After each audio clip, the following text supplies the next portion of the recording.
Hi hello good morning. Telangana రాష్ట్ర traffic ఉన్నతాధికారులు కొత్తగా ట్రాఫిక్ విధి విధానాలను మార్పులు చేర్పులు చేయడం జరిగింది. ఇది తెలంగాణలో నివసించేటువంటి ప్రతి ఒక్క పౌరుడికి వారి శ్రేయస్సు కోసమే అని మనం స్వీకరించాలి. గతంలో ట్రాఫిక్ ఉల్లంఘనలు చేస్తే ఎలా ఉండింది, ఇప్పుడు ఎలా ఉండింది అనేది చూసుకుంటే చాలా తేడాలు, భారీ మూల్యం సమర్పించుకోక తప్పదు అని చెప్పేసి మనందరి ఆలోచించమని అడుగుతున్నాను. గతంలో హెల్మెట్ పెట్టుకోకపోతే 500 ఉండింది, ఇప్పుడు 1000 రూపాయలు వేశారు. గతంలో కారులో సీట్ బెల్ట్ పెట్టుకోకపోతే 500 ఉండింది, ఇప్పుడు 2000 రూపాయలు వేశారు. గతంలో ట్రిపుల్ రైడింగ్ ద్విచక్ర వాహనాల మీద ఉంటే 200, 300 వేసి వదిలేసేవారు. కానీ కొత్తగా తీసుకొచ్చినటువంటి చట్టాల ప్రకారంగా ట్రిపుల్ రైడింగ్ చేస్తే బైక్ సీజ్ చేస్తారు, 5000 ఫైన్. అలాగే డ్రంక్ అండ్ డ్రైవ్లో గతంలో 5000 ఫైన్ వేసేవారు, ఇప్పుడు 10,000 రూపాయలు ఫైన్ వేస్తూ డ్రైవింగ్ లైసెన్స్ క్యాన్సిల్ చేయడం జరుగుతుంది. అలాగే బిలో 18 ఇయర్స్ మైనర్ పిల్లలకి ఎనీ ద్విచక్ర వాహనాలైనా కానీ 4 వీలర్స్ అయినా కానీ ఏదైనా కానీ ఇస్తే పోలీసు వారికి పట్టుబడితే వాళ్ళకి 2000 రూపాయలు 3000 రూపాయలు ఫైన్ వేసేసి పేరెంట్స్కి కౌన్సిలింగ్ ఇచ్చేవారు. ఇప్పుడు కొత్తగా తీసుకొచ్చినటువంటి రూల్స్లో మైనర్ పిల్లలకు డ్రైవింగ్ చేయడం జరిగితే 25,000 రూపాయలు ఫైన్, దాటితో పాటు పేరెంట్స్కి కౌన్సిలింగ్.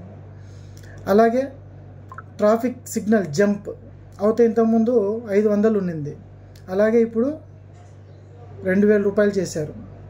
అలాగే ఇంతకుముందు ఓవర్ స్పీడ్ 1000 రూపాయలు ఉండింది, ఇప్పుడు 2000 రూపీస్ చేయడం జరిగింది. అలాగే ద్విచక్ర వాహనాలపైన కానీ 4 వీలర్స్లోనైనా కానీ ఎనీ వెహికల్స్లో డ్రైవింగ్లో ఉన్నప్పుడు ఫోన్ మాట్లాడితే 1000 రూపాయలు ఫైన్ వేసేవారు, ఇప్పుడు డ్రైవింగ్ చేస్తూ ఫోన్ మాట్లాడితే ఏకంగా 5,000 రూపాయలు చేయడం జరిగింది. ఒక్కసారి డ్రైవింగ్ చేసేటప్పుడు ట్రాఫిక్ రూల్స్ని పాటించాల్సిందిగా పోలీసు వారిది, అలాగే నా విన్నపం కూడా. పోలీసు వారు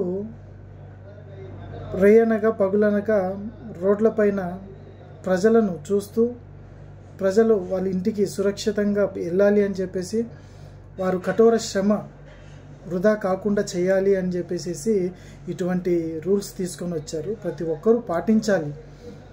దీని గురించి ఒక చిన్న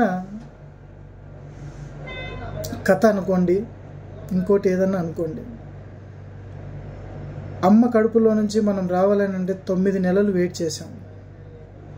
అలాగే నడక రావడం కోసం మనం 2 నుంచి 3 సంవత్సరాలు వెయిట్ చేసాం. మనం చదువుకోవడానికి 5 సంవత్సరాలు వెయిట్ చేసాం. మనకు ఓటు హక్కు రావడం కోసం 18 సంవత్సరాలు వెయిట్ చేసాం. అలాగే మనకు పెళ్ళిళ్ళు కావాలి అని అంటే 25 సంవత్సరాల నుంచి 30 సంవత్సరాల వరకు వెయిట్ చేశారు. ఇలా 30 సంవత్సరాలు ప్రతి చోట వెయిట్ చేసుకుంటే ఉన్నామే. ఒక్క రోడ్డు మీద ఒక 30 సెకండ్లు ట్రాఫిక్ సిగ్నల్స్ ఉన్నప్పుడు పడినప్పుడు వెయిట్ చేయలేమా? సిగ్నల్స్ జంప్ అయిపోతే రోడ్ యాక్సిడెంట్స్ అవుతాయి. ఆ రోడ్ యాక్సిడెంట్లో హాస్పిటల్ పాలవుతాం.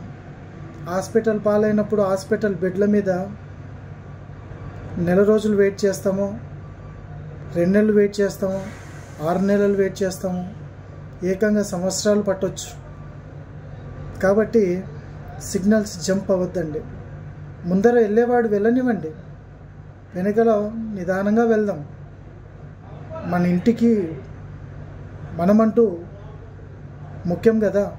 మన కోసం మన ఇంటి దగ్గర మన పిల్లలు, మన బంధువులు, మన తల్లిదండ్రులు మన తోబుట్టువులు ప్రతి ఒక్కరు వెయిట్ చేస్తూ ఉంటారు కదా.